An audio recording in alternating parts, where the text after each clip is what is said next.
When we learned about the Legacy project and had the opportunity to be briefed by the TNC and Trust for Public Lands, we thought it would be good to give everybody else that opportunity and be easier for them to do it once instead of several times. So we asked if they would consider us having a meeting here. We hope to get to borrow the city's digs because they're prettier than ours and more comfortable, but they were busy. So here we are. So tonight we want to have them give us an overview, and the objectives are on the agenda. And maybe we'll start with going around to see who all's here. And we've asked Jenny Tribe to help keep us in line tonight, so she's going to facilitate. Well, you for us. are difficult. Yeah, I know, we know that. So I'm Jean Curtis, County Commissioner of Missoula County, for the folks that don't know that. I'm Bill Carey, a Missoula County Commissioner. You did, I'm home, Mineral County Commissioner. Yale Patton, Sanders County. John Conson, Lincoln County. Susie Browning, Granite County Commissioner. Carol Brooker, Sanders County Commissioner. Maureen Connor, Granite County Commissioner. Kathleen Driscoll, Valley County Commissioner. Joe Brenneman, Flathead County Commissioner. Larry Anderson, Missoula County Commissioner. And Jenny Tribe up here. I don't know, what do you think? Should we introduce who's in the crowd? It's up to you, Jim. Sure. Sure, let's go through and. Do you mind just start- standing up, just very quickly? We'll start We with the, start, Pat, back with you in the corner, and we'll just. you're going to start in the back? Pat O'Hara, Missoula County Rural Initiatives. Mel Aggie, Missoula County Rural Initiatives. Vicki Edwards, Montana Fish, Wildlife and Parks. Peter Metcalf, New West. Tim Reed, Mineral County Planner. Jerry Sorensen, Plum Creek. Nick Schwader, Clarkport Chronicle. Grant Keir, member of Missoula's community and also director of Five Valley Land Trust. Mo Hartman, Northwest Connections up in Conway. Tiffany Lyden, Lake County Planning Office. Sue Shannon, Lake County Planning Office. Jody Wills, landowner in Potomac. Jim Berkey, Nature Conservancy, Missoula. Gary Burnett, landowner in Potomac and work for the Blackfoot Challenge. Jeff Barber, soon to be with TNC. Mark Haggerty with Headwaters Economics out of Bozeman. Karen Knudsen, Clarkport Coalition, Missoula. Gail Bickle, Missoula County staff. Linda Bach, Granite County Planning. Tracy Stone Manning with Senator Tester's office. I'm Chris Bryant with the Nature Conservancy here in Missoula. Caroline Bird, also with the Nature Conservancy here in Missoula. I am Robert Rasmussen with the Trust for Public Land out of Helena. And I'm Kat Imhoff, State Director for the Nature Conservancy. Thanks for having us. All right. Well, thanks for coming, and I think I'll just let Jenny lead us along the way. Okay.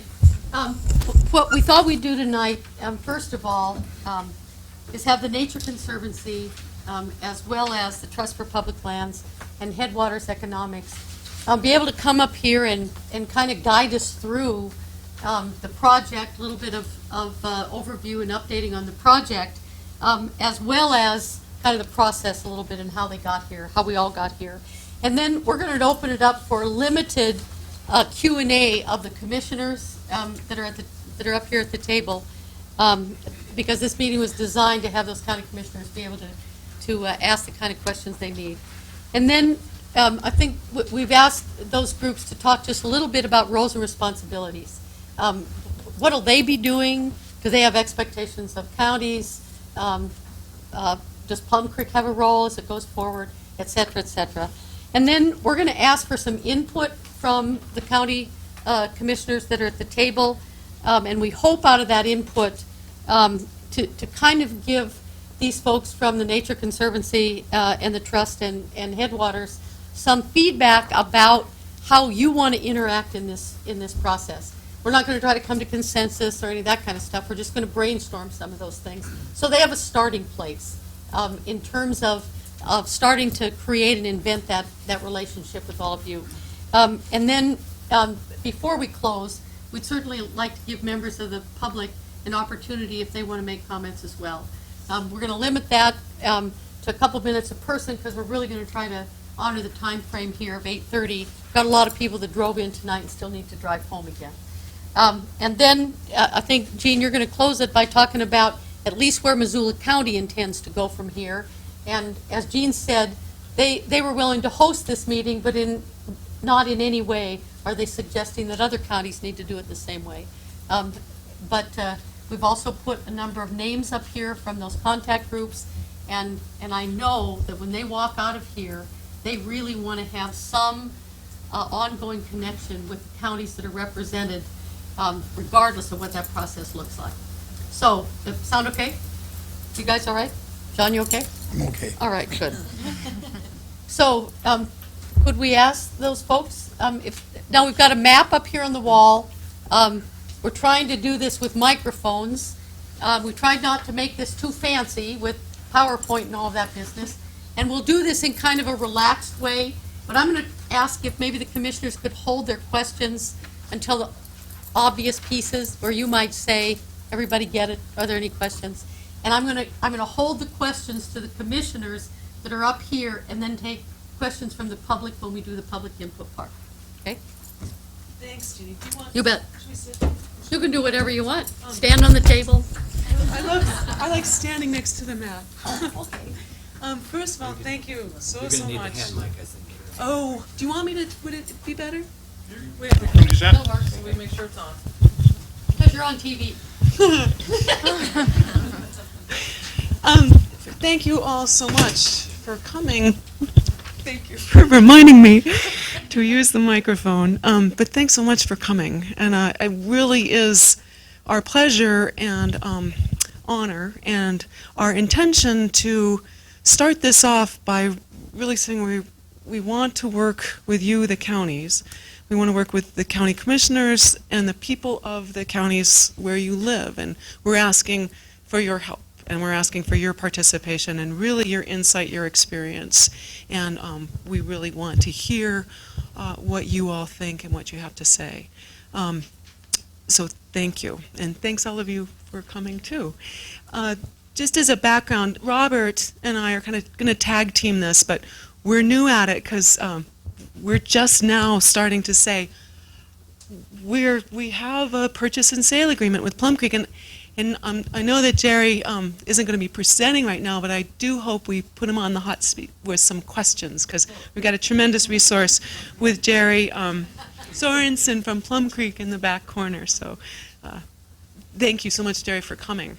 But just as a background, this is the footprint, this is the map of this project. And what it is almost 320,000 acres, as you can see in the red, that the Nature Conservancy and the Trust for Public Land are working out our contract to purchase from Plum Creek over the next 3 years. And it's going to be frustrating for you and frustrating for us to be able to not answer all your questions, because there is a lot that we're still working out. But what we do have at this point is a commitment to move forward. We had a press conference not too long ago, which some of you attended, thank you, with Senator Baucus, to announce the Farm Bill funding that he has helped secure, that again is still going through the process, and that we have reached an agreement with Plum Creek to go ahead and purchase this ground. But what it came out of, and why the Nature Conservancy and TPL are standing up here together, is we've been working for a long time with Plum Creek in these communities in western Montana, and this is really kind of the next step. It's a big step, but it is our next step of working with Plum Creek and with the communities of western Montana to purchase this land from Plum Creek and then work with the communities in the disposition of this. Our organizations are interim landholders. We're not going to own this land in the long run, but we will own it for the foreseeable future as we work out the funding and the disposition of where it's to go next. So as you may be familiar, we've been working for a long time in the Blackfoot River Valley, in the Swan, and in the Thompson Fisher Valleys, and this is just really an extension of that work, the groundwork that we've laid with that work there. The I don't have the county lines on here, but I know you all know your counties extremely well. And you can see that there's parts of this footprint that are in some or all of your counties. What the next steps are, we will be purchasing this land in 3 series over 3 years. Our first closing is scheduled to be late this fall, and then we will do it for the next 3 years in a rolling series of closings. But all the land is under contract. And I was going to just kind of tag team it with Robert and kind of hand him over the microphone over to him. You have to remember to talk into the mic. About the funding and some of the other kind of structural elements of it. But we really don't want to spend too much time up here talking to you. We want to hear from you. I'll let you talk about the funding. Thanks, Caroline. Again, appreciate the opportunity to begin this conversation with you folks. And I've met some of you in the past because of our previous work in Western Montana, and hope that we can continue the dialogue. As Caroline mentioned, it's a big project. There's a lot of funding sources that are going to be utilized and sought to accomplish this. We basically have an agreement with Plum Creek to fulfill this, and now it's our obligation to implement that agreement and bring this forward as a project through any public processes that are necessary, and to deliver it on the ground to the public. Basically, the rationale behind this, as Caroline mentioned, stemmed from our previous actions in Western Montana, but it focuses on the issues of public access, the traditional recreational opportunities that we all have enjoyed on the Plum Creek lands, and that they have provided in that regard. And the concern, the reason that part of this is occurring is because of transitions in the Plum Creek Corporation itself, and the concern on the part of the public that they might see some of these traditional recreational lands go into different ownerships and no longer be available. Also, because of the ownership pattern in areas, because of the geographic location of some of these lands, they're really important in terms of fish and wildlife. And so that's another reason why we have been asked to be involved here. Basically providing, securing linkages between some of the other public lands and conserved areas so that we can maintain some of the wildlife populations that we do enjoy. We also have, I mentioned the funding, and Caroline mentioned the Baucus announcement.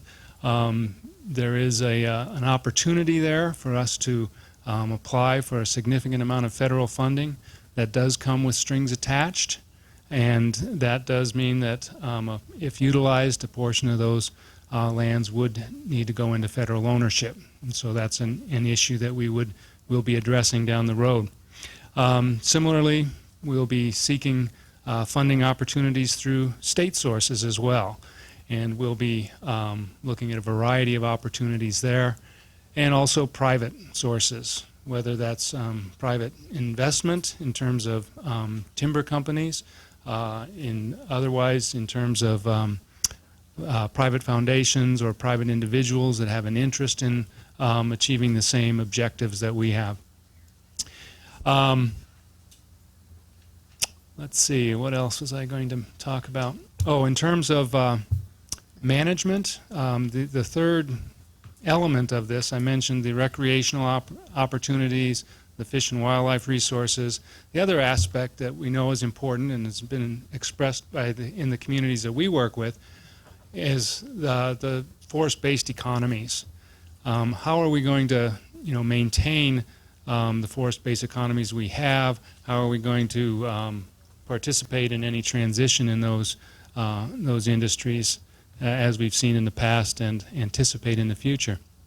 Part of the objective here is to maintain land in that timber base so that we have an opportunity to basically maintain a status quo in terms of the resources there and the forest productivity on these lands. And particularly in the Swan Valley, some of the most productive forests that we have in this part of the region. Obviously, up in the northwest, they're even more productive. And so that's one of the principal objectives, too, is to try to maintain the local economies in traditional ways and provide the land base available for so that those economic activities can continue. I think that's what I wanted to bring forward. We will, as Caroline mentioned, this is the beginning of a process. It's only been a little over a week since an announcement. We have a lot to work out in terms of the ultimate disposition of the lands. We don't anticipate owning these long term. We anticipate that there will be some conveyance to the Forest Service, some conveyance to the state, some conveyance to private entities. But the ultimate objective in each one of those conveyances are those three aspects that I mentioned: maintaining public access where possible, maintaining connectivity for fish and wildlife, and maintaining opportunities for forest-based economies. You have anything else to add, Caroline? We do want to go forward at this point with each of you, each county, each community, and seek the input. Jean did ask that we address the fiber supply agreement, which is for the next 10 years to supply logs from these lands, this footprint, to Plum Creek Mills in Montana. And so that is part of this transaction. How many years was that again? 10, Thank you. with a ability to extend it for another 5. Okay. So are you open for questions now from the commissioners? Yes. Questions? That brings up a Don? question. The sustainability of this land, especially the piece in Lincoln County, is heavily forested. It's some of the best probably forest land that there is. 10 years, we're keenly aware of a 10-year contract that was had by Stimson and Plum Creek. 10 years is over very quickly, and 300 people lost their job. So what I'm concerned about is the sustainable long-term, and you mentioned state and federal, you didn't mention county. Is it a possibility that counties can have a community forest that they could be managing also in this process? We'd love to talk to you about that. And yes, the sideboards on that are we need to pay for the land. So yes, the county, we'd love to talk to the counties about purchasing this ground and managing this ground. And that would be an ongoing conversation for the 10 years. And I'll ask Jerry to, jump up if I misstate this. That's our commitment on these lands across the footprint. We anticipate while we're satisfying that agreement to be selling the lands too. I mean, as we say, do the harvests in the yak up in your neck of the woods, and we've satisfied our commitment for that year or that period, we'll be ready to sell these. Those lands will then be owned by the next owner, who will then manage the timber accordingly. That's just our commitment over the 10 years across the footprint. That doesn't mean we won't always also be selling and disposing of that land at the same time we're meeting that 10-year commitment. So it's not that this land, that parcel will be locked up for 10 years in our ownership under that commitment. What determines the fiber supply that you take off of given lands? What it always does, I think, really just what parcel, what stands of timber make most sense, are ready or are, help me out, Jerry, are ready to be harvested at what time. But we're not foresters. Well, no, but we will be having, we'll get help, promise, in managing this ground. But it will be maintained, harvested John, your sustainably. question is about sustainability. And my concern is, in 10 years, a county, for example, wants to have a community forest, and if there's nothing left on it, is it valuable? It's valuable as real estate. Now, these lands have been timberlands for they've been timberlands for a long time. Yeah. And it's, Well, but they're all growing trees. Oh, it's Yeah. a renewable resource. So Yeah. we may not be able to answer all these questions Yeah. tonight, but I just want to make sure that we've got, here what you're saying. You're saying, when this 10 years and maybe the 5 years extension, could counties have community forests? And when they do, will they be stripped?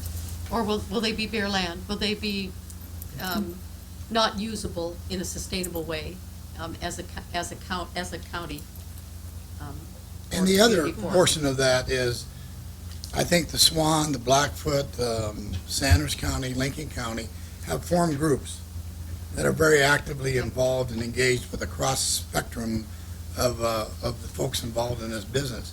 It'd be a perfect opportunity for Trust for Public Land or the Lands Conservancy to work with those groups along with Plum Creek. We don't want to see them leave the area. We're afraid that there's going to be more mill closures. And so that is a concern that we have, and access and what happens in 10 years. And if it goes to the federal government, then does it get tied up again in litigation and all those kind of issues? And so we have some grave concerns about that. And we're looking for those opportunities. That's exactly what we want to hear, not just tonight, but on into helping us decide how to best work with this, Thank you. these lands. Robert, you had your hand up. Yeah, and we're aware of some of those organizations, but we may not be aware of others, so we'd appreciate the input from the commissions in terms of your local communities, who we should be contacting to be involved in that kind of dialogue. That's really important to us. You can probably get that before you leave tonight, or if you want it now, you can probably get it. That would be great. And So when you said now, you want to list them now? Is that what you're- In Lincoln County, it's the Lincoln County stakeholders. You know, maybe what would be useful, John, is to take that list that had the sign in and Yeah. pass it around, and then we won't have to take the time of everybody putting it up. So whether it's a rack or whatever the local group happens to be, There isn't racks anymore. well, whatever you happen to think, whatever groups you think might, that's what happens when the money goes. Whatever group you think might be useful in this process, just write it down. So are there, and we have a new person at the table. I'm so sorry. That's okay, don't worry. You want to introduce? Jim Rokash from Valley County. Thank you, thank you. So, are there other questions from the commissioners? Larry? Just to back up a little bit, how were these lands selected? Were those offered by Plum Creek as being on the table, or did you folks say these are the lands that we see as high priority lands to preserve? How was that determined, I guess? Is this on? I don't know. It's basically a negotiated process, an iterative process. There was a lot of factors that went into the final outcome, including Plum Creek interests, Nature Conservancy interests, Trust for Public Land interests, community interests that we represent. So there were a lot of factors that went into that, and this was essentially what we believe is the best opportunity to achieve the objectives that we outlined earlier. Unless somebody else had, this is going to be done in 3 phases. Could you identify what lands at this time would be, say, your goal to purchase in phase 1 versus phase 2 or phase 3? Or have you gotten that far yet? I don't think we can be specific about that at this time, but we may have some concepts, but part of that is going to be dependent upon funding availability. So I guess I wouldn't want to put anything out there at this point, but it's something that will be, and again, working with communities as well, will affect that outcome. I guess since the first pot of money would be the federal money, would that mean then that the Forest Service or federal agencies get first crack at that, whatever's up there? Or? I don't think it's going to be a first crack at things. And again, we don't know timing-wise when different funding sources will be available, but it will be, we'll be sitting down with specific agencies and other affected parties to talk about what are the opportunities, what are the interests of those agencies in an acquisition. And we should be clear, too, that federal funding, the regulations are still being written by the Treasury Department, so that that's still to be decided. We don't, yeah. Okay. we're still in that process. Other questions? Please.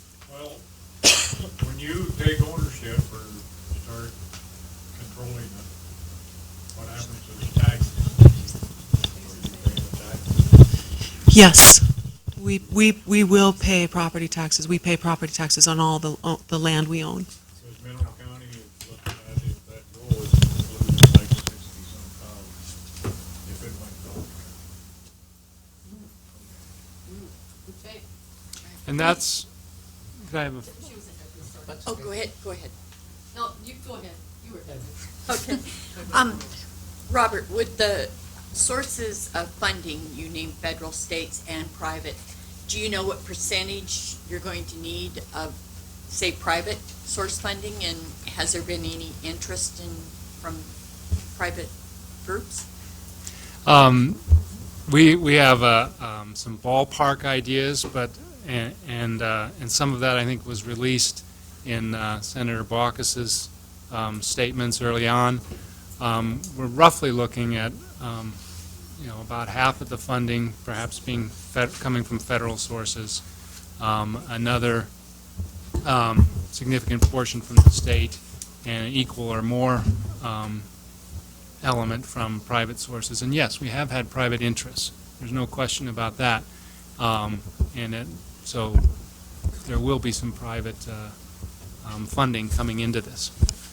And the state funding, I mean, so much depends on what people in Montana want and what the state wants, both from the agency perspective and from, the people of Montana. If the people of Montana say yes to the legislature or to their agencies and to their representatives that we do want a chunk of this ground to go into state ownership, that's what we'll need.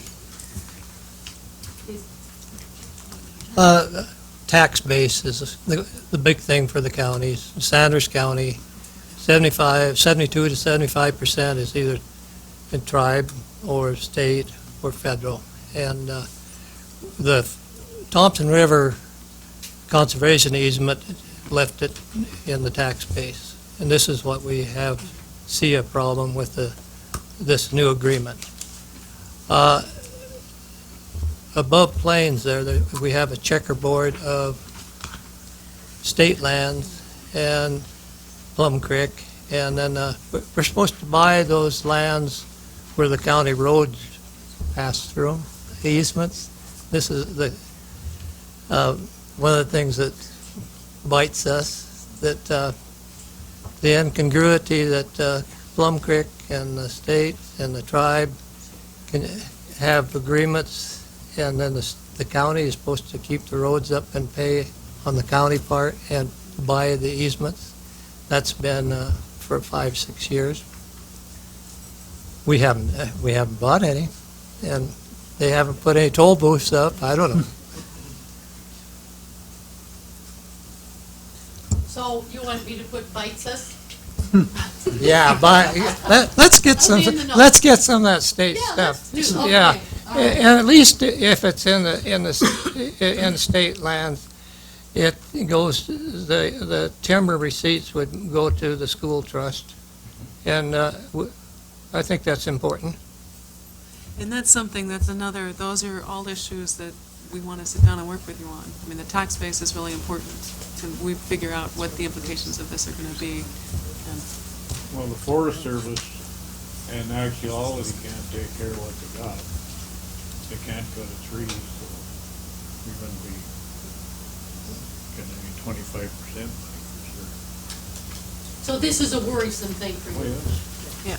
And I think that's really important, and we want to sit down with each jurisdiction to look at those tax issues, whether it's county, school districts, et cetera. And we have been working with an economic research group called Headwaters Economics out of Bozeman, and they're doing some preliminary investigations in that regard. So we hope to be able to share that information with you folks. And actually, Mark Haggerty's here from Headwaters, and Mark, if we're misspeaking and you want to chime in, please help us out. No, Mark, make sure you take a microphone. That one there moves too, so. Have a seat and put it. Sure. Yeah.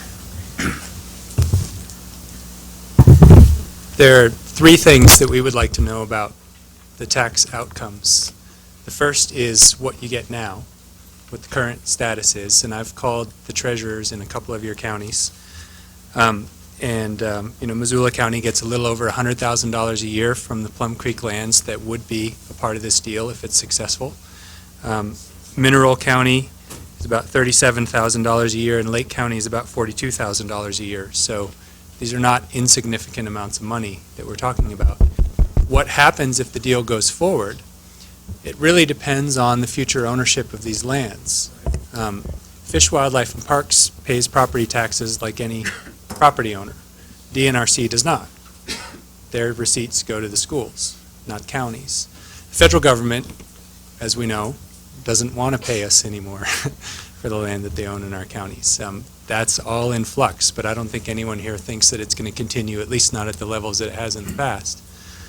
If it goes into private ownership, that'll stay on the tax rolls as well. So it's going to be different for every county, and every county has a different ability to absorb the changes in their tax base. Missoula County has a luxury of having a big city and a lot of commercial and industrial development.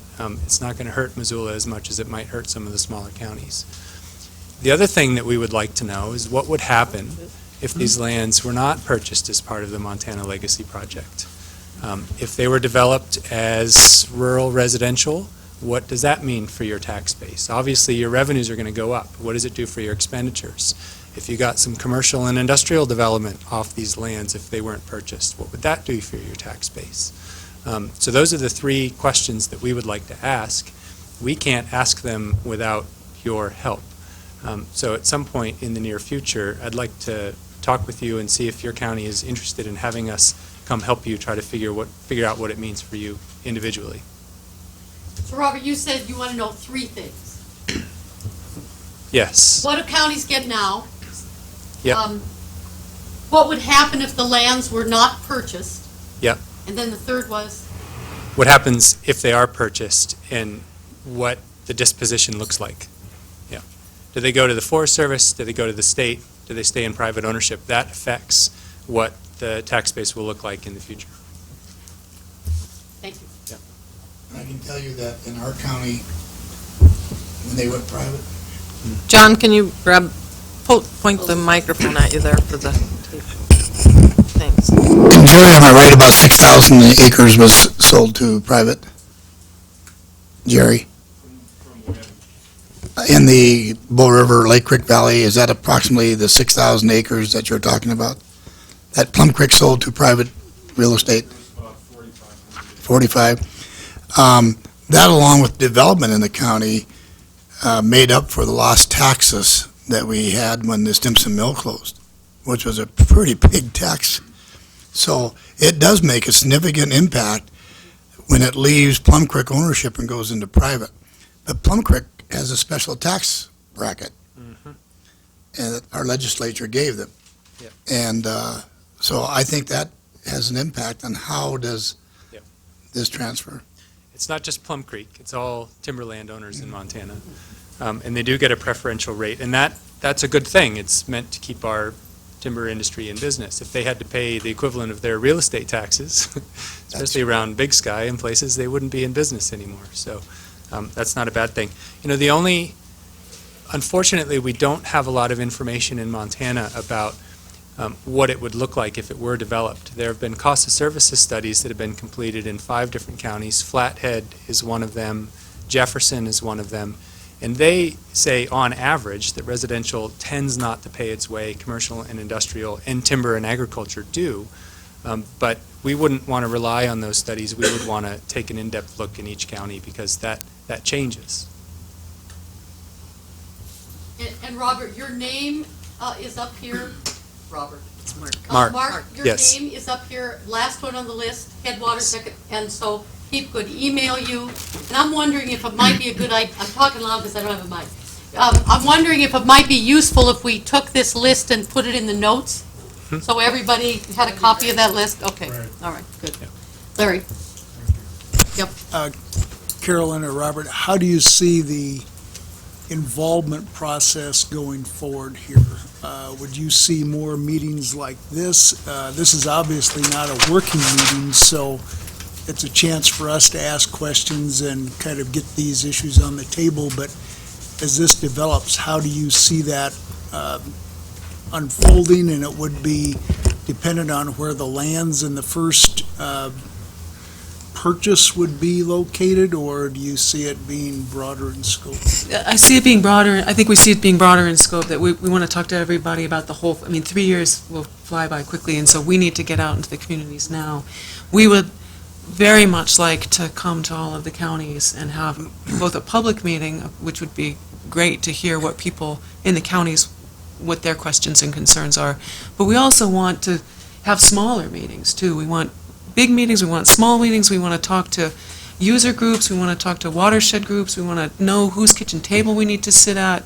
We want to reach out as much and as far as we can. And we're looking for guidance from you, the elected officials, to help us know what's going to be the most effective way to reach the communities in your counties. So we want all of that. And if we can follow up with that at the end of the meeting, that would be great. So are there any counties who are represented here tonight that would not want them to contact you and sort of move toward the public? This is that on? Yep. No, we're just not on the list. So I'm here as a squeaky wheel trying to get on the list of, is there going to be any other funding coming out that, it's Ravalli County and I don't see anything and we're not listed. So I'm just basically in Jim's come to see what else is up, if there's any other possibilities of, I think we've got about 6,600 acres in our area, and just wondered a little bit about that. Find us the money. Absolutely. Okay. Yeah. No, I don't mean to be flippant about that, but, need a willing land seller, and we need sources of funding, and that's why this is working so well. Jim? Well, I guess just to follow up a little bit on Kathleen's, I'd like, Jim, we need to be mean and make you use the microphone. I'm sorry. The Plum Creek lands in our county are focused primarily in 8 Mile drainage, which here on the map is just about where the O in Potomac is. That situates pretty right between the Welcome Creek Wilderness area and close association, in fact, bound on the boundaries of the Welcome Creek Wilderness area, as well as bounding on the 3 Mile Wildlife Management Area. And to the south, we have significant conservation easement conserving winter range for elk, and now to the north, Missoula County has some, also significant, area there. So we have a potential where those lands in 8 Mile drainage could either separate, and cut off the habitat, between those areas, or link those areas. And I think that I would really like to, and I'm a little bit behind the curve in terms of my knowledge of this project and that potential, but I do see some great potential there for inclusion in this project for Ravalli County and those lands in particular. We have been asked by Plum Creek to zone, in our countywide zoning project, to zone those lands as residential. That causes me great concern in terms of looking at residential development so far from infrastructure and county services at the very northern end of our county, and think there might be some better alternatives than residential development for those particular lands. So I guess we'd be pretty interested in in following up and seeing what potential there might be for inclusion in the project. Well, what I can say is that we have an agreement with regard to these acres, and it doesn't mean that there, can't be, additional negotiations, et cetera, but right now this is what we're focused on. And again, what you say is very pertinent in terms of these lands as well, and that is looking at and working with local governments in terms of their growth policies, their planning for development. It may be that some of these parcels, really lend themselves to community development and enhancement the community, and so we want to be looking at those opportunities as well. Don't want to put anybody off, but we would love, I'm sure that each of our organizations would love to have a dialogue with Ravalli County just about conservation planning, as a whole, not just Plum Creek lands in the north part of the county. So would it be right then to, Ravalli County has made some case for being a legitimate discusser at the table. While you may not have lands identified right now, you'd still like to be part of the discussion at the table. I like the squeaky wheel, and I'll be there, so. Okay, all right. When this isn't the only conservation that's happening in Western Maine. We know that we have so many fabulous partner organizations that are also doing really great work and on bigger and bigger scales. And any opportunity we can use this project to be a springboard for further additional helping raise funding for other projects as well. That's one of the great, ideally, one of the outcomes we'd like to see too. I mean, what we're looking at here is really a springboard for the work that's been going on for decades from people in Montana. And this isn't the be all and end. Even though it's big, there's a lot of other really good work going on in the state. Larry. Carolyn or Robert, these land sales or purchases will be, I guess most people do those in kind of a private setting. How do you keep something like this from becoming a bidding war on certain very valuable or critical tracts of land, I guess, that we've got? I understand everything will have a conservation easement on it, but you would still have somebody that wants that land, others want it for other purposes, and how will you folks be able to do that as well as keep the public involved in that kind of a process? Well, generally, I think our objectives in any private disposition is going to be trying to achieve those three elements that we talked about: the public access, if at all possible, the conservation of fish and wildlife and other resource values on the property, and the economic productivity of the property in terms of forest lands. So that's going to be a driver. I guess, I haven't personally thought of any bidding wars in terms of the disposition of lands, but I think that, that's certainly something to take into account, I guess. When we talk about private dispositions, we've been thinking, other large landowners, whether it's an investment entity that is looking at a long-term, low rate of return but secure return. That's what forest lands traditionally have provided in the securities market.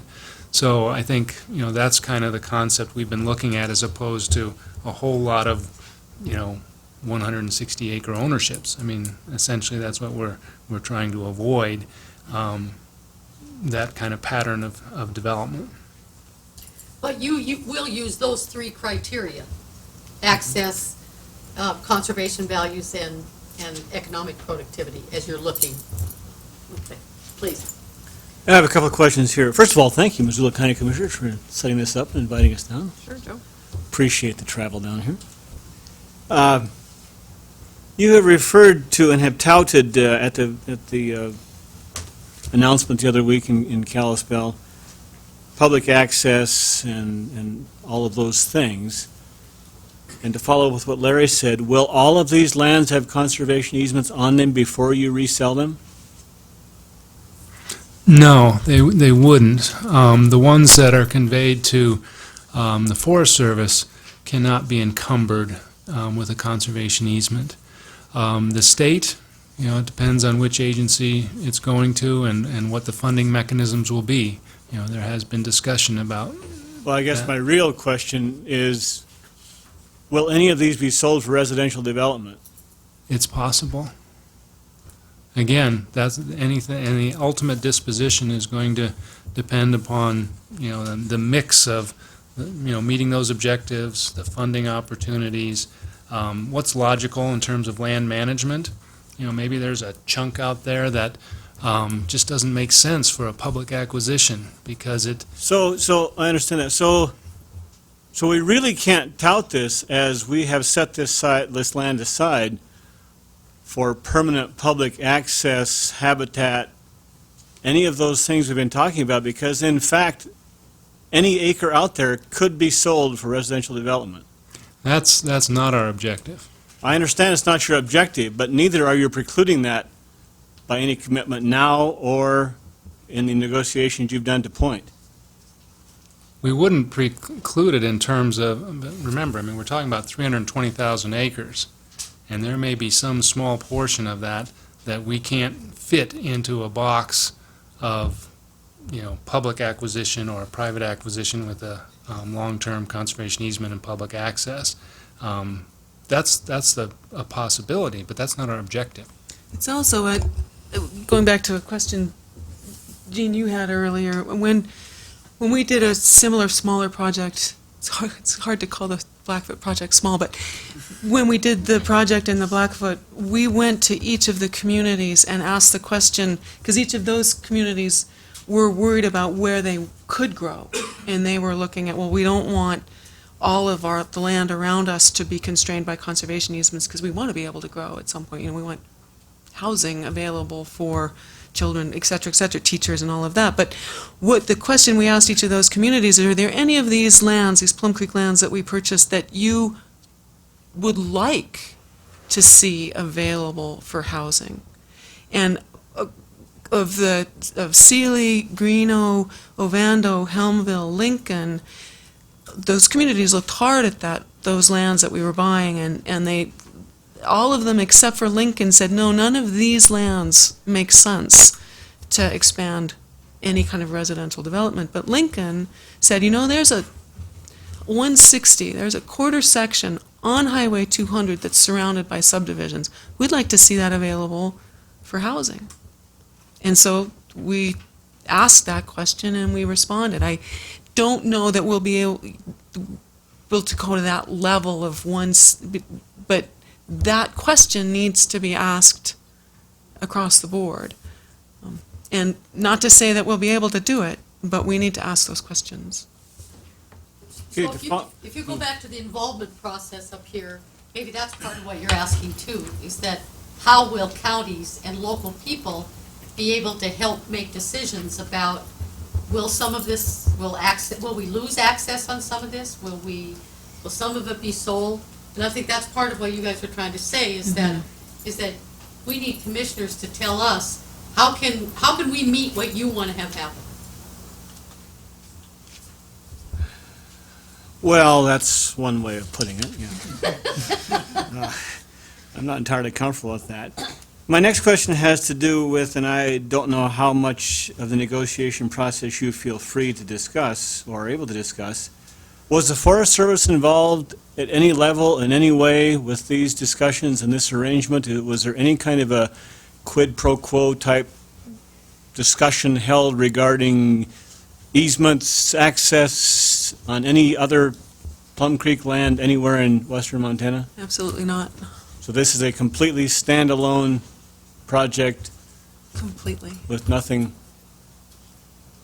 Okay. When I look at the map, there's this large black hole, which I could take Flathead County's boundary and draw on there, and would not encompass a single red dot. It would, however, encompass 260,000 acres of Plum Creek land. Obviously,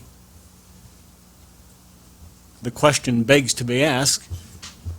And at first glance, I would say, well, the lands that were chosen to be a part of this agreement, or this are lands that are least likely to be developed.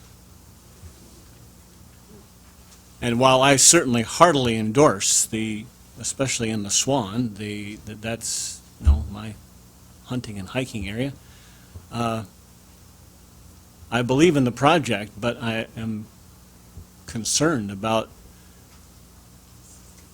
the fact there's still an awful lot out there that is much more susceptible, much more likely to be developed, and we have no real plan for dealing with that.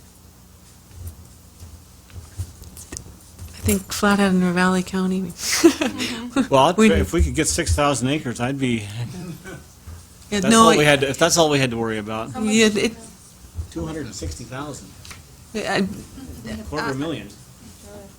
absolutely, and, there's 320,000 acres and $500 million in this deal, and we'll try and pull it off, and then, but Did you have any more on your list? Not right now, no. Let me think about this one. no more questions from you, Bill.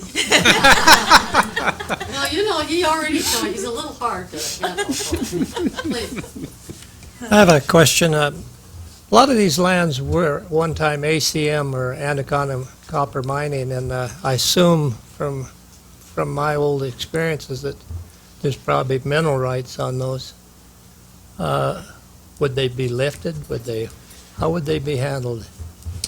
It's like any large land transaction, it's a split estate. I mean, there's a mixture of different split estate, and some of the minerals come with the land, some of them don't. If they went to the federal, then they'd still have the mining claims on them? They could have mining claims? If we're not gonna, and I'm looking back in the corner again, but if we don't own the minerals, we don't own the minerals. So the answer, I suppose, is yes. I mean, there's a, and we haven't gotten to all of our title work yet, but we'll certainly find out where that is. And in previous transactions that our organizations have dealt with, it's been a mix of different ownerships of those mineral rights. Thank you. Jerry. Wanted to make clear any minerals or any oil and gas that Plum Creek owns does go with the transaction. Oh.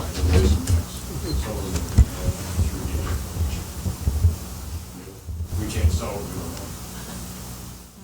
But if you own it. So, if you own Oh, it, thank you're goodness. close to the land, is what you're saying. All right. So just for the sake of microphones, what he said is that if Plum Creek owns the mineral rights, they go with the land. If they don't own the rights, they don't. They can't. Right. You can't sell what you don't have, or most of the time. Other Unless you're a questions crook. from the commissioners? We did get a copy of a letter from a lady that lives in Big Fork who was concerned that, as are many people that don't understand conservation easements, that that if you have a conservation easement, it means you can't do timber management. So maybe those of you who do this on a regular basis can explain how conservation easements differ on each piece of land. Yes, you can do timber management with conservation easements, and we certainly anticipate, given the ideal, our goals, again, going back to keeping these working forests, that the easements that get put on this land will not preclude timber harvest. Okay, Larry. Oh, I'm sorry, please. And there, some folks may be aware that very old conservation easements may have actually prohibited vegetation management, whether it's in a riparian area or something along those lines. But again, current most land trusts that are working with landowners these days recognize the benefits of managed vegetation, and certainly with the objectives that we have, as Caroline said, conservation easements that we'd be looking at would allow for timber management. There's no question. There may be constraints on that, because in some situations there are resource values on those properties that are worth protecting beyond what may be protected under current best management practices that are utilized in the state.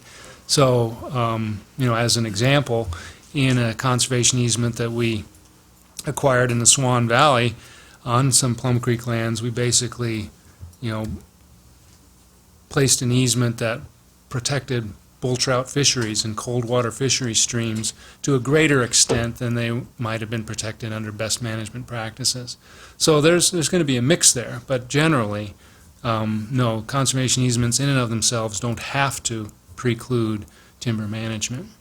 And, Grant is here from Five Valleys Land Trust, and, he has experience with that as well in terms of the easements that they hold, and may have shed some light on that, too. I think it's just important that people understand that conservation easements are not a one-size-fits-all. Great. Okay. Grant, did you want to, anything? Unless there's another question, it seems like those guys have summed it up. Okay, well. great. Larry, did you have a last question? Just getting back to process again, I guess, when will and how will we be contacted to involve the public? And I guess because there's such a wide variety of values to all this land, we as county commissioners can't be expected to know all the values of that. Will there be some sort of appraisal done to find out what the values of a given piece of land is, or I guess just how, and maybe you can't answer that question at this point, but just how will that come to the commissioners, I guess, for our involvement in this? There are certainly across the footprint of this project, there's varying values of the property, and as each disposition, as each outsale, we will have part of that process will be appraisals, and I think at that point, that's when we'll know too, and so that's when we'll keep the county involved in that. But I hope that there will be, continued involvement by the counties all throughout this, and it will be not just at those kind of trigger points that are the traditional kind of land transfer. We want the county involved across the board in how this is carried out. So these folks also would like to know what the counties need. And some of those needs are obvious in the questions up here, but I want to, before I move to that, I want to make sure there weren't any other questions. Just one more that the other day when we met with you, you covered this, but I think it's important that you cover it again, is you stated tonight that you weren't timber managers. So could you tell us how you plan to engage someone who is, and to help decide how you're going to manage this timber for the 10 years? Yes, we've already done that. TNC actually does have experience in land management because they actually do own land in various parts of the state and country. TPL, Trust for Public Land, does not own land, for any long period of time. But basically, we would be looking at either retaining services in-house to accomplish the land management activities that are necessary as part of this agreement, or we would contract that out to professionals. You bet. It's an important issue to address, and it takes professionals that we would retain that expertise. Going back to the fiber agreement, will that be done on an annual basis? Will that be so many cubic feet, or so many board feet, or so many tons, or how will that be figured? And does Plum Creek have a plan based on their previous management as to what lands they would be looking at in a given year, or just how will that work? We are still working that out, and so I don't want to pretend like I know the answer to that, because we just don't know yet. Okay, I just throw it out on the table as something to be. You bet. You bet. And your bottom line question sort of goes to the business of how are you going to produce the plan that harvests the timber, and how often, and who will be involved, and will you have any control over it, and all those things. We will be delivering the logs to Plum Creek, so we'll be working with professionals, local. But they will be purchasing the logs, it's just that no other mills will be able to bid on them. Jerry's got his hand up. I want to. Jerry, could we have you use the mic? We We can take you a mic. But I just wanted to emphasize that Plum Creek will buy delivered logs, they will have no involvement in the management or in the harvest. That is up to the buyer. It's a separation that needs to be done for fair market value.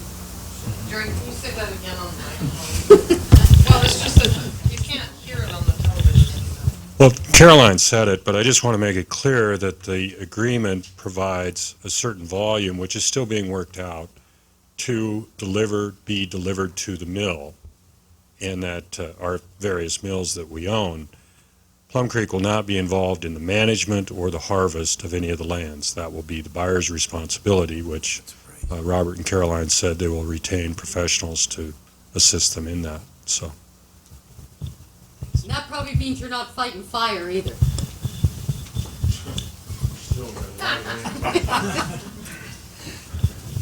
So, any final questions from the commissioners? Till we, before I turn the page and I ask you to identify, what do you need from these guys? Larry? Carolyn or Robert, will there be a minimum tract size that you would consider, 160 acres or 40, or does it just depend on the values and the needs, I guess, of the people inquiring about that? Yes, but, one of the goals, again, is keeping these in large tracts. So we don't want to get in the business of... Parceling out. Yeah, no, that's... Or going through county subdivision. Please. This question's for either... Susie, can you grab the microphone? I want to go back to the funding. I do. Conservation easements have been brought up, and you said that private funding is also going to be sought. If there is a piece that a private organization or private industry wants to put the money in, are there any stipulations that they can put on that then? Is there going to be a conservation easement applied to that ground first? I mean, Joe brought up about development, and it could be sold. It's not very clear, but... Well, if I understand the question correctly, we will be looking, as we look at lands closely in terms of their ultimate disposition and ownership, we'll be looking at issues of, what's the logical ownership pattern in the area? Is it logical for a state or a public management of some sort? And if so, does that particular public entity want the land? And in some situations, if there is a conveyance to a private party, we will be looking at conserving those values that are part of that parcel that would be conveyed, or multiple parcels that would be conveyed. So I guess to answer your question, our intent is that those lands that are conveyed to private ownerships would be subject to a conservation easement that would restrict development and provide for public access and continued forest management. That's the only way that it could be purchased by them. That's our objective. Okay, thank you. Thanks. Carol, anybody else back there? Okay. So is all the fiber that's going to come off these lands going to Plum Creek for 10 years? Or is there a certain amount that has to go to Plum Creek and another portion that can go elsewhere? In our ownership, for the next 10 years, we have to supply a certain amount to Plum Creek's mills. Now, again, as we... You'll cut no more than that. But as we're not going to hold a lot of this land for that 10 years. I mean, we have to hold enough to satisfy our commitment, but we hope that throughout that 10 years, we'll also be transferring the land that we don't project out as supplying that fiber supply agreement to other owners. Now, what the other owners do with that ground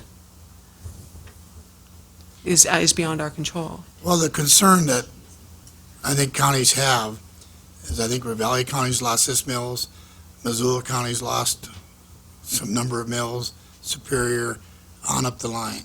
There isn't going to be mills left very quickly in our state if we do not have a fiber supply.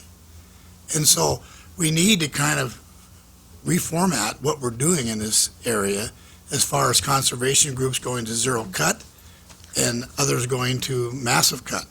Why don't we hit that pendulum? And that's why Plum Creek's getting out of the business. They can't get public timber. And so It concerns me that if we tie up more of this land after 10 years, that we have also lost a producing timber supply. And ideally, that if we work with the legislature and the agencies, a lot of this land will be going to the state. That'd be a good place. But you did state that, that with federal dollars, you had federal strings, and that, so what is the percentage that the, in this deal that would expect to go to Forest Service? The percentage, well, in Percentage terms of of the the, land. well, again, that comes down to issues of valuation and proximity to Forest Service lands, et cetera. The federal funding source requires that at least, I think, half of the lands, or half of the value of lands that are acquired using that funding source would have to be conveyed to the Forest Service, and any remaining lands would have to be conveyed to another public entity. I think those are the constraints of that funding source. And then, Jean, to answer the percentages, we don't know yet. And in terms of the infrastructure, the mill infrastructure, et cetera, I mean, that's really critical. I mean, if the state's going to stay in the business of timber management, if the Forest Service is going to, get back in a different trend in terms of forest management, they're both going to need the private infrastructure in terms of milling capacity and how materials are going to be utilized. Jerry? I apologize, I didn't want to have to say much, but Jerry, going to make you Jerry, use we the need mic. you to use the mic again. There's an Pick- empty pick seat a chair, there, Jerry.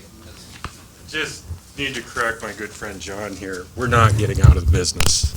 We are trying very hard to retain our mills, to retain our employment. It's not easy. And there is some downsizing and some, shift, curtailment, those kinds of things. But part of the reason for the fiber supply agreement is to help sustain those mills. And that's why, but I do want to make it clear that we pay for this wood at the mill. It doesn't come with the deal. It's just a commitment that it'll be delivered to our mill and we'll pay fair market value. And at this time, it's a market issue probably more than it's a supply issue. But normally it's You a are supply right. issue. And if you take out numbers of thousands of acres of your supply, how do you stay in business past 10, 15 years at the level you're currently at? We'll still own 900,000 acres, and we still believe there'll be timber coming off this land, which after 10 years we'll bid on. It's not to say we will have the same mill capacity 10 years from now that we have today, but we expect to be strong in the business. Any other questions? Larry? Jerry, thanks. I guess the focus of tonight's meeting was on county and county commissioners, but two key players here, I don't see a representative. That's the Forest Service and the state.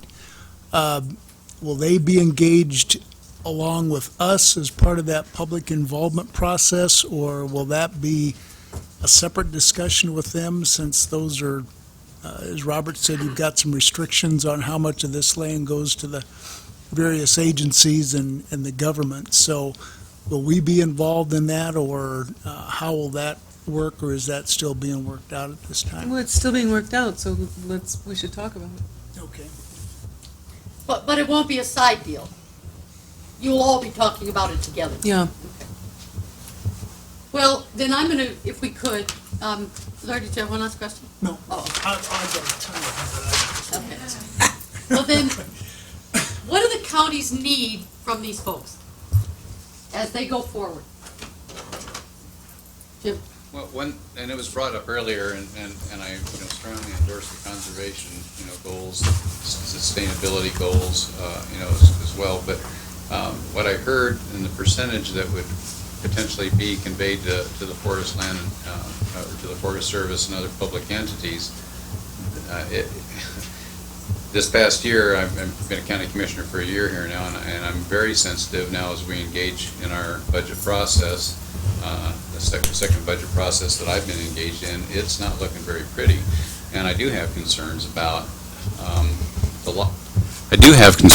loss of tax revenue, and loss of private lands. So I'm not sure I really heard, what your considerations are for that. We have two programs, and one we had two programs. We don't know if we're going to still have Secure Rural Schools, program any longer, and it's a constant, what seems to be an annual battle, a lobbying battle, which takes an incredible amount of time and effort and resources for the PILT funding. So I haven't really heard, I really didn't, maybe, just didn't hear it, but I really think we need to hear better assurances, because in Ravalli County, we're looking at about, 75% of Ravalli County, currently is federal lands as well. So, Jim, please consider our loss of funding, both federally and whatever land is taken out of the tax base. Please consider that. More than consider. The second word you used was assurances. Okay. Other needs. I wrote assurances up here. Other We have needs. emergencies on budgets. How much did you say, John? 5? $5.5 million to us. That makes for a tight budget. Makes for state taking us over. Well, Ravalli County, 1.4 million from PILT.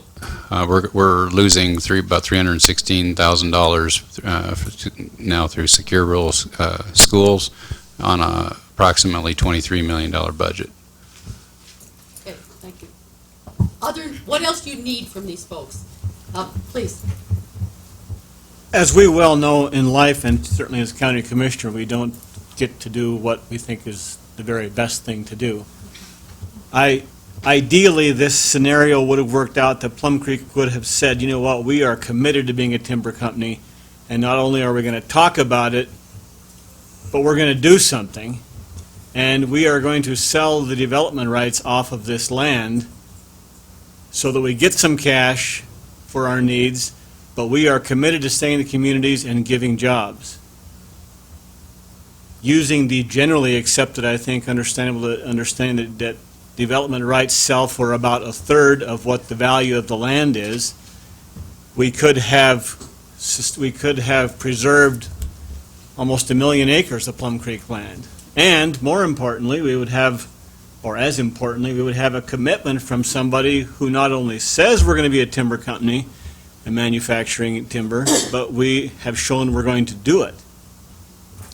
Instead, we have possibly the best we can do at this time, but the scenario plays out in my mind that generations ago, my tax-paying forefathers gave this land to be in. Now, Max Baucus and the Farm Bill has got me paying for the purchase of this land, and now where you are also going to be selling it to, probably still to me, tax-paying, to the Forest Service. And so I'm wondering how many times we have to pay for this land that we, So what's your need had in the here? first place.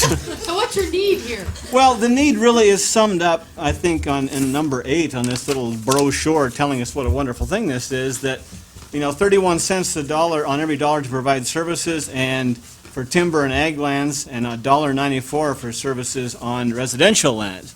So as a taxpayer, I'm concerned about how many times I have to buy the land. And as a citizen who likes to hunt and use outdoor areas, think that this probably is, unfortunately, the best scenario for preserving that we have at the time. As a county commissioner, it's my obligation to my constituents to try and not obligate ourselves to commitments that are going to be unfundable, certainly in the future, if not right now. And allowing development in places that are difficult to service is a surefire way to get yourself in big trouble. And we have relatively limited options for taxing. And we have an apparently unlimited need for service in the newer residential. They aren't the people that they used to be, that understood if they moved out there, they were on their own until whenever. They want to be able to go to town at 7 o'clock for a latte if they want to, and that's difficult when you're living up On a paved road. And especially in paved road. December. Especially in December, on a road that's never been plowed before, yeah. So my concerns are, those three areas. So you hate paying 3 times, but you're also saying don't obligate constituents in counties to something that's unfundable. Don't encumber the counties to something that they're barely making it or may not be making it on the current budgets that they have. And in addition to what, the scenario that what this sets up is taking land out of taxable, that's fundamentally what this is going to do. A little bit of it, and I have to say, I hope a little bit of it goes to private ownership, because apparently there's a good chance that's going to be developed. In which case we wind up not only is it not taxing, not only is it not providing tax revenue, it is in fact costing us money. So we're better off having the federal government own it than having it developed as residential development. So there aren't really good choices here for us. So manage this delicate balance. There's going to be some private development. Yeah, acknowledge how this all works. Understanding that I'm not against this, but it's going to be watched very carefully, and you have a formidable challenge to make this thing work out for us and for the public and for it to be acceptable. Other needs from counties. What else do you need from these folks?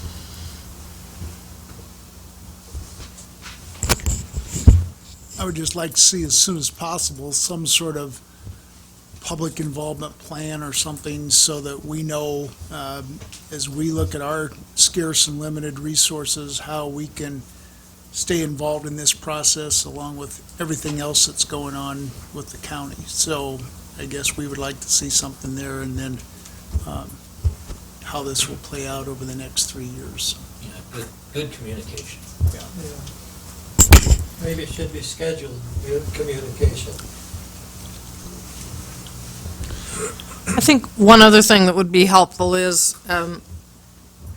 as we heard from Joe's concern, and I have the same one, is that some sort of assurance that the property that is in the end decided that could be sold for development would pay attention to the county's growth policy and be close to infrastructure. Not the stuff that's at the top of the mountain or the pretty view necessarily.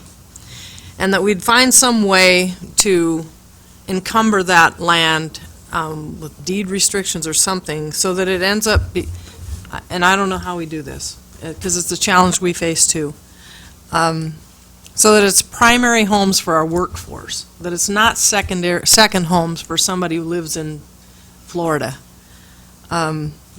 So that it's land that people who live in these areas kids can stay there and afford the land. Because the one concern that I heard from folks this weekend was, okay, so now we've just taken more of the private land out of the market, so that means that the land that's left in the private area is now even higher. So that, I think, is something that we need to try to figure out together. Thanks, Chief. Any other needs? I think empowerment in these local communities is critical.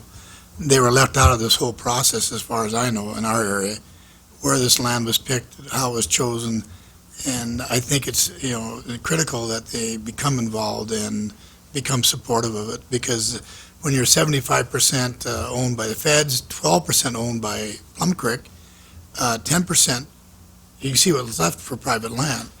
And so I think it's something that people relish. I think they like the idea, but I think they're very concerned about their future. So, Thank you, John. And another would be if there's any way, as you sell it back to the Forest Service, that somehow it has a conservation easement on it that says you will manage it, rather than... Which judge you're gonna put up there? Yeah, really. I think I heard that they can't encumber Forest Service. I know, but it needs to be managed by the Forest Service, not just, again, end up in courts because they can't ever do a timber sale on it. Jim? Joe brought up a comment that I don't know if it really got captured, but you probably have considered this, but I just wondered about the role of purchasable development rights as opposed, as an alternative here to some of the land acquisition, because it does really stretch the conservation dollar, to go that route. Keeps the land in forest management and and a commitment to that, and keeps the ratio to local governments where we really need it to be, in the black, not the red. So I think there's a lot of benefits to to that approach, and I just like to I think that's a real good thing to be considered. So, Jim, I'm sorry, I lost the string in the beginning of your comments, and I tried to... Purchasable development rights, several benefits, mutual benefits. It stretches the conservation dollar. It keeps the land in sustainable forestry by a private entity that pays tax dollars at a ratio for local governments that puts us in the black in terms of providing services. And a good model for that, of course, is the Fisher-Thompson. Yeah. Conservation easement. That's the Yep. perfect model. Yeah, we like that one.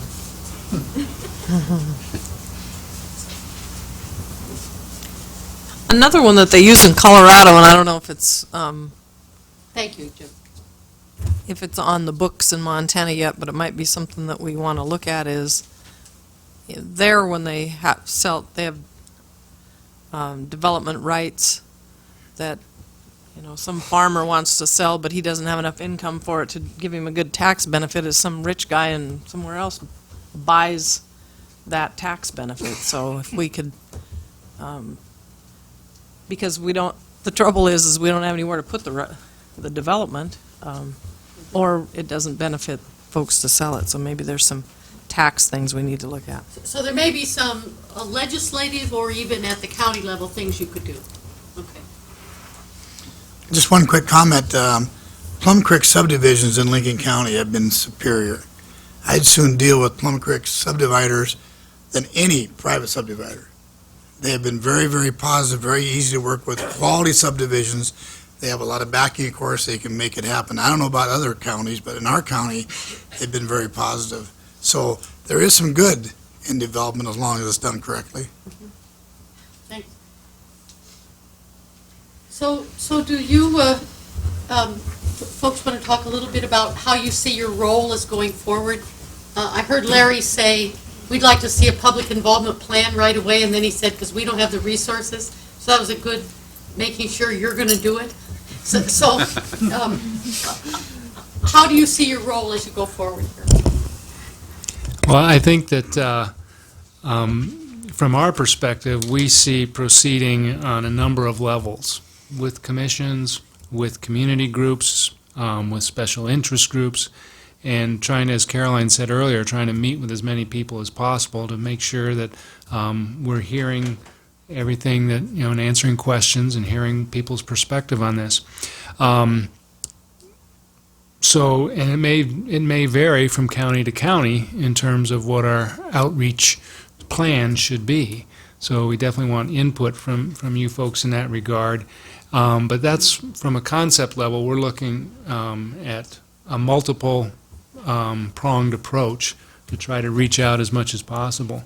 And as part of that, we'll be doing the same thing, with public agencies. We'll be reaching out to the Forest Service, to the people on the ground. And same thing with state agencies. So I guess, if understanding constraints by local governments in terms of funding public meetings, that's part of the dialogue, is what is the best approach in your jurisdiction? Do people can even come to meetings, or do we need to go to the bar and talk with folks? So that's the kind of feedback we need from you folks. So, John, you like both? We do too. But we do need to know from all of you who in your staffs and in your communities we need to set these stuff up with. So are you guys more or less going to focus on where the legacy project is? Because in Sanders County, we're not part of the project, Valley County is not part of the project. Do you still want to pay a visit to Sanders County? Yes. So the first thing they'd like is for you to invite them. Doesn't have to be a birthday party. They'd just like you to invite them to come and see them, so they can start to lay out this business. July 17th. Make it to Libby. The stakeholders meeting is 6 o'clock at night. Be a great time for you. Robert, you're writing that down, right? Yep. Okay. We have note takers in the back. Well, I think that the model that we're most familiar with that is, and I know that you are too, is the Blackfoot Challenge, and I'm sure that everybody has something that's happened in their community similar.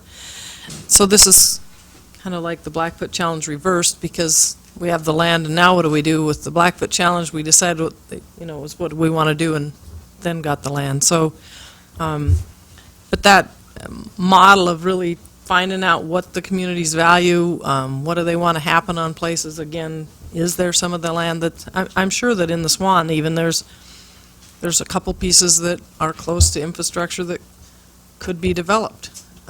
It's just they don't want it to be sold to somebody that lives somewhere else. So I would hope that that'd be a model that you'd use. So could we say then that the two of you, or Chris, or whoever else, will get a hold of the county commissioner's offices within the next 2 weeks? Yes. Does that make sense? So if you're on vacation, you'll be back. And if there's a key person that we should be coordinating with, just let us know. Okay, great. So they wrote all those things Great. down? Okay. Yeah. But I just want to make sure that the counties they're going to expect that, and that you guys are going to follow through with it. Okay, all right. Well, if there aren't any other comments then from the county commissioners, and we'll have one last chance to do it when the public... One quick question Please, Tom. again. When this land, you're trying to move it out of your ownership to somebody else's ownership, how's the price going to be determined? Is it going to be determined off what you paid for it, or is it going to have a markup? I'm trying to figure out a deal already. Community forest is something that really interesting. We have to pay for the land, and as nonprofits, if we're selling it to a private entity, we have to pay it at a fair market value. We can't cut special deals to private individuals because we're we're nonprofits. To other nonprofits and to state and federal agencies, we need to pay for the land. So those are there's a very, very firm, bright line that we cannot sell it to a private entity for less than fair market value. With the public entities, we have to pay for the land. Mm-hmm. Thank you. Okay. Well, it's a couple of minutes before 8, and I want to invite members of the public, if you would like to make a comment. You can see that if you don't use a mic, Jean will have one. I'll bring you one. So, Chris, do you mind managing the mic, or somebody there? So if you would like to make a comment, that's great. I'm going to monitor. I would hope your comments are no longer than 2 minutes. If they go on longer than that, and I'm drifting down the aisle, that's a hint. Anybody want to start? Please. My name is Jody Wills, and I'm a landowner. I think I'm the only person here not representing some nonprofit, some group, some county commission. I am just a landowner who is very concerned. I live in Potomac. I belong to the Bonita Potomac Clinton Grazing Association. 80,000 acres of the 320,000 acres is in our grazing association. Without this grazing, our ranch is not an economic unit. I'm very concerned that the funding for this project came through the Farm Bill, which everybody says gives money to ranchers, and those rich ranchers don't need it. And not one word in Baucus's release, not one word tonight has mentioned the word agriculture and ranchers in Montana that are trying to make a living to provide food and fiber for this state in an area where we have been for generations. And that's my concern. Thank you, Jody. I've added the question up here. What will you do about the effects on grazing? It's a fairly significant comment when you say 80,000 acres of 300. So thank you very much. Can we respond? I mean, our position and our practice is to maintain and respect those grazing leases and to keep them going as did Plum Creek. And throughout the Blackfoot and all of the other projects we've worked on, those grazing leases will be maintained. So we will be working with you on your grazing lease. So there's another stakeholder we need to make sure. Yes. Okay. Another member of the public?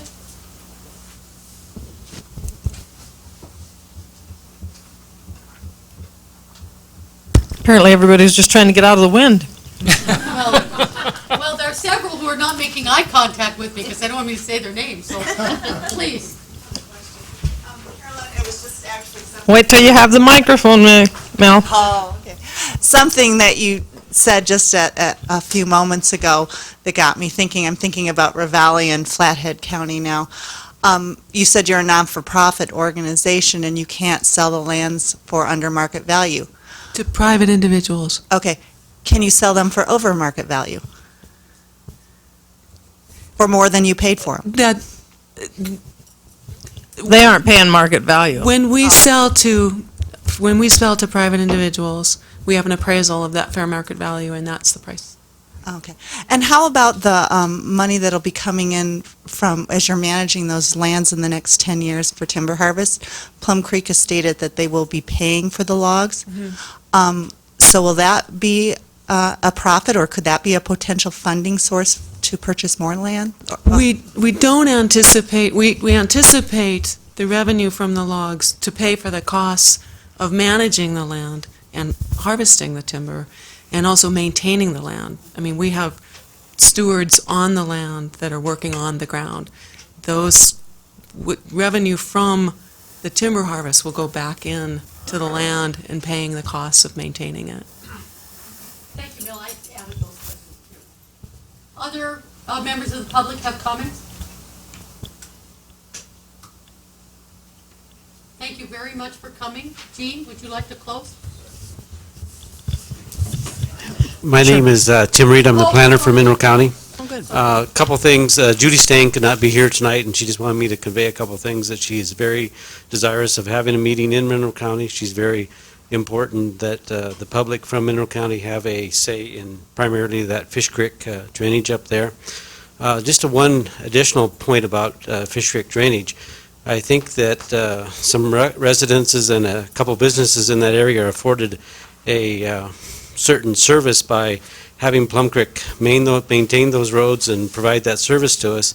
And the mileage up to the Hole-in-the-Wall Lodge is very significant. That entire drainage is significant. There's probably at least 15 summer houses up to the 18, 19, 20-mile marker up Fish Creek Road. And right now, the only maintenance that I see is that occasionally maybe there's a Forest Service, but primarily I believe that's Plum Creek. So that continued maintenance and that process is of a concern, because there has been some sales in that drainage at this point in time, and there's going to be increased development, and it's just going to happen. So it's going to be far from services. It's not in a fire service area. So, but right now, at least there is some road maintenance up there, and we want to make sure that that's being maintained. So I added the question, how will roads be maintained? And I put Fish Creek, but I'm assuming that that's an important question everywhere. And just to comment then on fair market value, would that be with comparable sales of recent land sales in those drainages? Would that be something that would be considered in fair market value? They'd be appraised using the use PAP standards. Don't ask me what that stands for, but it would be a standard appraisal. Thank you. Thank you. Any other comments from the public? Thank you very much. Jean, would you like to close? Again, thanks to all of you for coming and joining us tonight. I think it was informational, and I hope that our guests learned too. So where do we go from here, and how will we know where we are? That's the last thing on here. So Missoula County plans to work closely with TNC to plan some meetings throughout the county, and I'm sure as they meet with all of you, you'll have a plan of how to do that. Now, I kind of like John's idea of, the one, sometimes you discuss, more gets learned at the bar than the meeting, you're right. Or the golf course. Or the golf course, that's true. So, the problem is it's always a challenge to, if it's their meeting, but we're there, how do you keep that fine line? But we're mostly there to make sure that we know what the public is saying too, so that we make sure it's addressed. And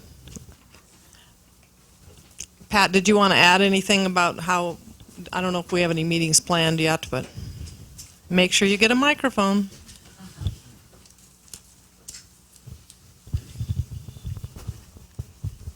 Thank you. We will be trying to organize workshops with TNC, TPL, and Headwaters Economics in the Swan, Seeley Lake, Potomac, Greeno, Lolo, Frenchtown, Evero, and Missoula. And our hope is that we will have local organizations host those meetings, such as the community councils, community clubs, that sort of thing. And our hope is to try to get those meetings scheduled as soon as possible in the coming weeks so that members of the public get this information as soon as possible, but more importantly, that the concerns of rural residents get taken to TNC and TPL. So hopefully within the next 2 to 4 weeks, we'll have a good start on those meetings, if not have them completed. Thanks, Gene. Thank you, Pat. So I think that we've covered everything that was on our list tonight, and the list that Pat put together has, information from all the counties represented, and so it'll be a good place for you to start. Jean, everyone will get these notes. Okay, and we'll email the notes, and they'll have the contact names too. Did you folks want to add anything as we leave? No, we just so appreciate this opportunity and the input, questions, and perspectives and wisdom that you bring to this. I mean, this is what we need to have this be successful. I mean, if this is going to be a successful project, people need to understand and be heard. So thank you very much. Thank you. Be safe going home. One more item. I have requested copies of this meeting from MCAT, so we will send each county a copy of that also. Thank you, Pat. Thanks for coming. Thanks, Missoula. Drive safe.